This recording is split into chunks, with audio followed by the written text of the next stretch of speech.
پاکستان کے ساتھ بدقسمتی سے پچھلے چند سالوں کے دوران جو معاملات ہوئے اس میں منی لانڈرنگ کا ایشو تو اپنی جگہ تھا، ٹیرر فنانسنگ والا معاملہ بھی ہے جس کے نتیجے میں ہمیں یو کے کی لسٹ میں بھی ڈال دیا گیا۔ اب یہاں سے نکلنے کا مطلب یہ ہے کہ صرف یورپ نہیں یا برطانیہ نہیں بلکہ پوری دنیا کے لیے ایک میسج گیا ہے کہ پاکستان نے اپنا فائنینشل اسٹرکچر، فائنینشیل کنٹرول اور کسی بھی قسم کی جو اوور لیپنگ تھی اس پر قابو پا لیا۔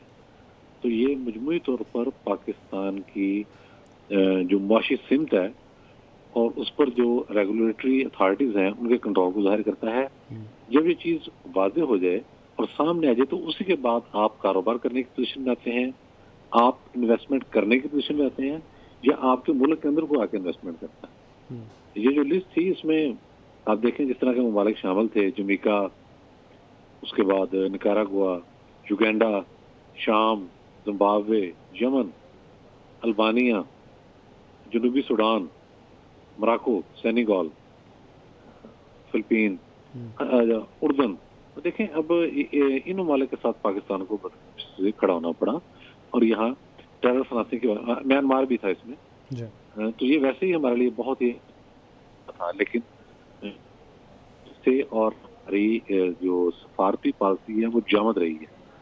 اگر ہم پچھلے 4-4.5 سال کا جائزہ لیں تو اس میں اس لسٹ کو ہٹ کر بھی دیکھیں تو ہم نے اپنے تقریباً تمام دوست ممالک کے ساتھ تعلقات بھی خراب کر لیے تھے۔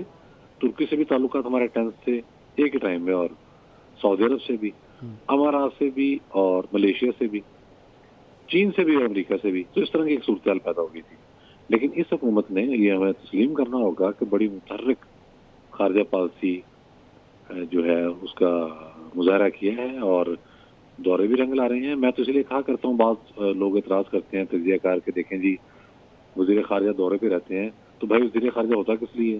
اگر اس نے دفتر میں بیٹھنا ہے ادھر اور کچھ بھی نہیں کرنا تو پھر وزیر خارجہ کس بات کا ہو؟ وزیر خارجہ تو ہے ہی وہ جو فیلڈ میں رہ کے معاملات کو سدھارے۔ تو یہ بھی قوم کے لیے ایک بڑی کامیابی ہے، اور اس لسٹ سے نکلنے کے بعد پاکستان کی جو کہنا چاہیے معاشی سمت ہے وہ مزید درست ہوئی ہے، اور اس کے مثبت اثرات چند دنوں میں واضح ہو کے سامنے آئے۔ ٹھیک ہے جی، نوید چودھری صاحب اور میاں طاہر صاحب، آپ دونوں کا بہت شکریہ۔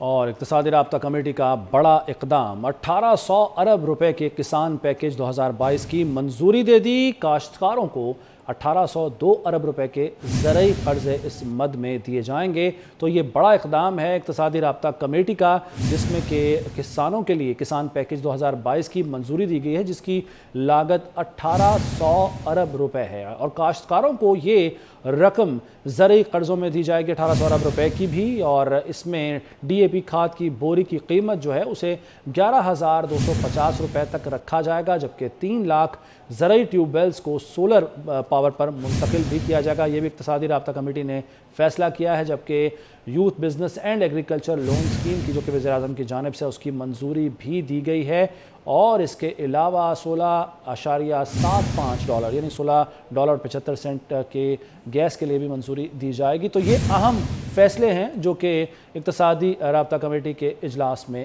کیے گئے ہیں۔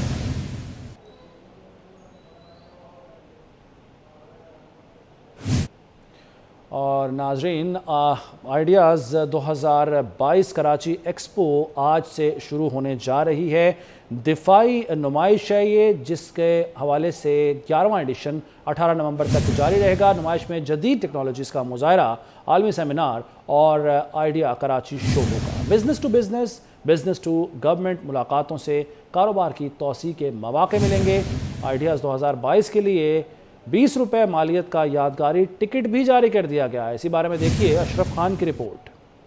آئیڈیاز 2022 عالمی دفاعی صنعت کو اپنی جدید اختراعات اور ٹیکنالوجیز دنیا کے سامنے پیش کرنے کا موقع فراہم کرے گی۔ سینئر سول، تجارتی اور ملٹری وفود بڑی تعداد میں اس ایونٹ میں شرکت کریں گے۔ یہ بات وزارت دفاعی پیداوار کے ادارے ڈیفنس ایکسپورٹ پروموشن آرگنائزیشن کے حکام نے کراچی ایکسپو سینٹر میں منعقدہ آئیڈیاز میں تعارفی تقریب کے دوران ملکی و غیر ملکی میڈیا کے اراکین کو بریفنگ میں بتائی۔ اسٹریٹجیکلی بڑا امپورٹنٹ ایونٹ ہے اس لیے یہ ساری دنیا سے ڈیفینس انڈسٹریز کو ایک جگہ پہ اکٹھا کر دیتا ہے، اور ہمیں یہ موقع ملتا ہے کہ ہمیں یہ پتہ چلے کہ دنیا کا ڈیفینس مارکیٹ میں کیا ٹرینڈ جا رہا ہے، یا ڈیفینس انڈسٹریز کا کیا ٹرینڈ آ رہا ہے، اور وہ ٹیکنالوجیکلی کتنا ایڈوانس ہو گئے۔ نمائش کا افتتاح 15 نومبر کو ایک پروقار افتتاحی تقریب میں کیا جائے گا جو 18 نومبر تک جاری رہے گی۔ آئیڈیاز 2022 11ویں ایڈیشن کو خاص بنانے کے لیے پاکستان پوسٹل سروسز نے 20 روپے مالیت کا یادگاری ٹکٹ بھی جاری کیا ہے۔ اس موقع پر پاکستان کی دفاعی صنعت کی نئی ایجادات کا افتتاح اور نمائش بھی کی جائے گی۔ آئیڈیاز 2022 نے بکنگ، ملکی و بین الاقوامی شرکاء اور مندوبین کی تعداد اور نمائش کی جگہ کے لحاظ سے پچھلے تمام ریکارڈ توڑ دیے ہیں۔ کراچی ایکسپو سینٹر کی پوری گنجائش کے ساتھ منعقد ہونے والے اس ایونٹ میں ترکی، چین، نارتھ امریکہ، ساؤتھ افریقہ، یورپ، ایشیا اور فارسٹ ملکوں کی کمپنیوں کا تناسب 60% ہے، جبکہ ملکی اداروں اور کمپنیوں کا تناسب 40% ہے۔ تجارتی مندوبین کے علاوہ 64 ملکوں کے 285 اعلیٰ سطح کے مندوبین بھی نمائش کا دورہ کریں گے۔ اس موقع پر غیر ملکی مندوبین، اہم سرکاری شخصیات اور نمائش کی شرکاء کے درمیان سینکڑوں کی تعداد میں B2B اور B2G ملاقاتیں بھی منعقد ہوں گی۔ آئیڈیاز پاکستان کا قومی ایونٹ ہے اور کراچی کی عوام دنیا بھر سے اس ایونٹ میں شرکت کے لیے آنے والے غیر ملکی مہمانوں کو خوش آمدید کہنے کے لیے تیار ہیں۔ سینئر صحافی ارشد شریف قتل کیس میں پیش رفت ہوئی ہے۔ 2 رکنی تحقیقاتی ٹیم متحدہ عرب امارات پہنچ گئی ہے۔ ارشد شریف کے دبئی پہنچنے اور کینیا جانے کی چھان بین ہوگی۔ تحقیقاتی ٹیم ارشد شریف کی دبئی میں قیام گاہ کا دورہ کرے گی۔ دبئی میں ارشد شریف سے ملاقات کرنے والوں کی معلومات بھی اکٹھی کی جائیں گی، اور یہ ٹیم جو کہ 2 ارکان پر مشتمل ہے یہ متحدہ عرب امارات پہنچ گئی ہے، جہاں سے دبئی پہنچنے ارشد شریف کے اور کینیا جانے کی چھان بین اس ٹیم نے کرنی ہے۔ تحقیقاتی ٹیم ارشد شریف کی دبئی میں قیام گاہ کا دورہ کرے گی۔ اس کے ساتھ ساتھ دبئی میں ارشد شریف سے جن افراد نے ملاقات کی ان کی معلومات بھی اکٹھی کی جائیں گی۔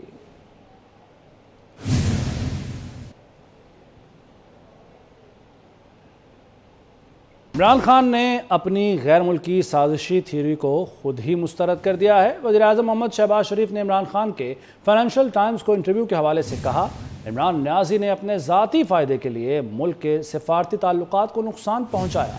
ان کی مکاری اور جھوٹ سے قومی اعتماد کو بھی ٹھیس پہنچی۔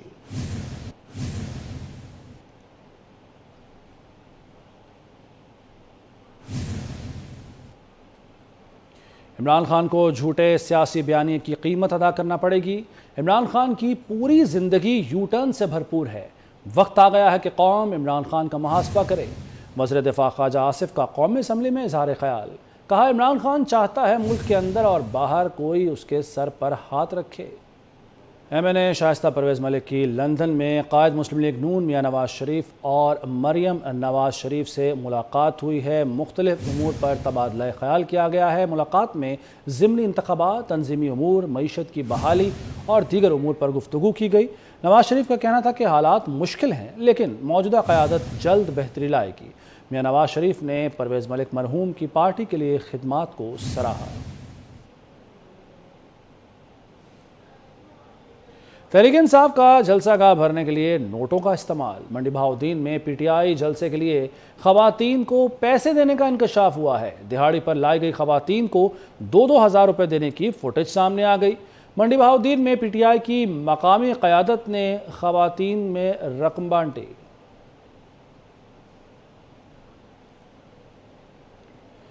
حکومت نے فوج اور پنجاب رینجرز میں سویلین سٹاف کی بھرتی کی اجازت دے دی ہے۔ بھرتی کے لیے این او سیز اسٹیبلشمنٹ ڈویژن کے سرپلس پول سے جاری کیے گئے ہیں۔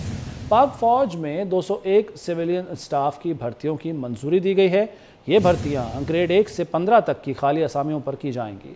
پنجاب رینجرز میں 776 بھرتیوں کی اجازت دے دی گئی ہے۔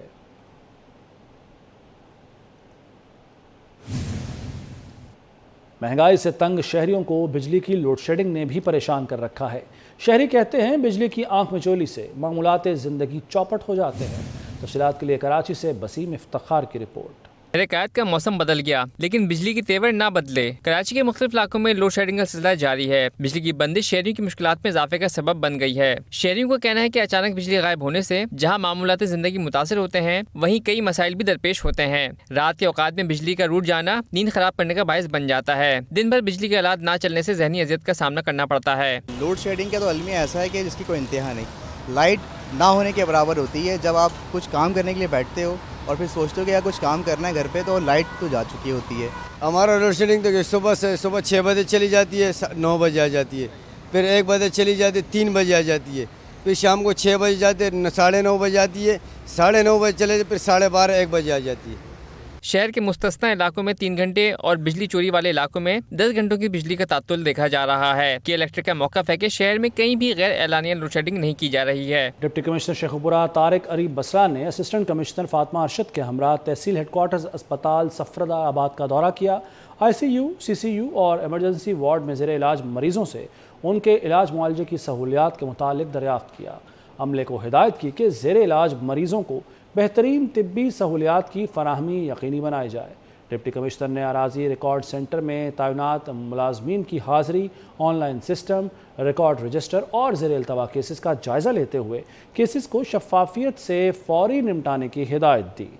DPS کا دورہ کرتے ہوئے اساتذہ کی حاضری، کلاس رومز، درس و تدریس اور صفائی ستھرائی کا جائزہ لیا۔ دیہی مرکز صحت خانقاہ ڈوگرہ کے دورے پر بھی گئے۔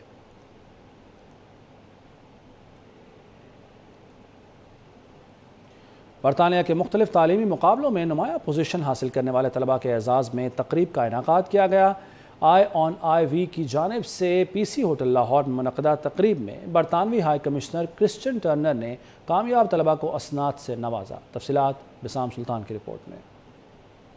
بین الاقوامی مقابلوں میں پوزیشن حاصل کرنے والے طلباء کے اعزاز میں منعقدہ تقریب سے خطاب کرتے ہوئے برطانوی ہائی کمشنر کرسچن ٹرنر کا کہنا تھا کہ ION-IB کی کاوش سے پاکستانی طلباء کو بین الاقوامی مقابلوں میں حصہ لینے کے مواقع مل رہے ہیں اور پاکستانی طلباء بین الاقوامی سطح پر اپنا لوہا منوا رہے ہیں۔ ION-IB is doing fantastic work to celebrate and recognize the achievements of some of Pakistan's brightest and best students.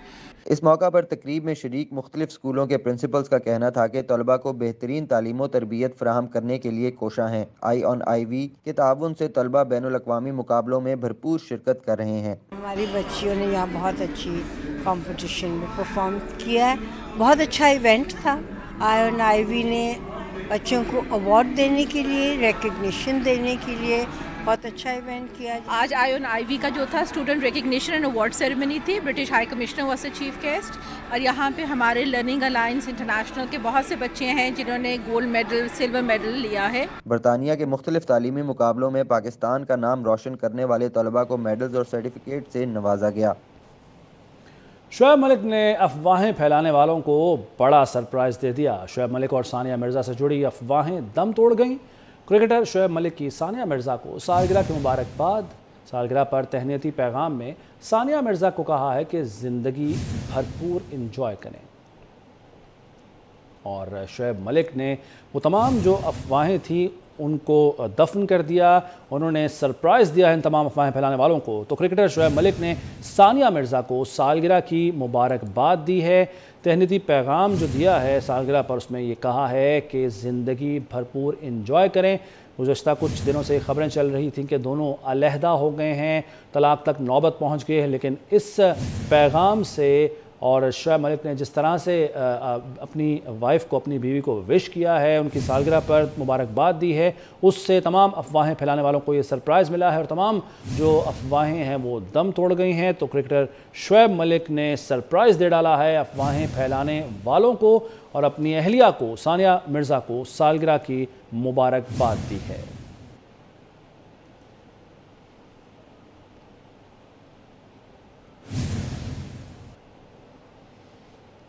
Hyderabad arts council میں 10 روزہ سندھ تھیٹر فیسٹیول کا آغاز کر دیا گیا ہے۔ تھیٹر میں اردو اور سندھی کے 5 کھیل پیش کیے جائیں گے۔